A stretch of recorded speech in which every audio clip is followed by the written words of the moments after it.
I'll demonstrate how you would take the hub off a large frame machine, which everything would be recessed back. What you would need is a 2-inch wheel spacer and fit it on your machine.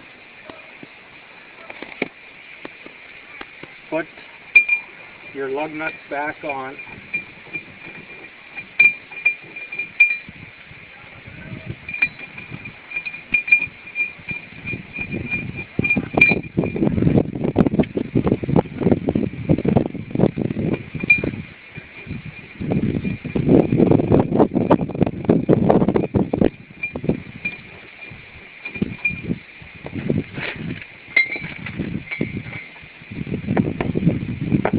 Insert pin with bushing on and install the large sight to the hub. Reattach the remaining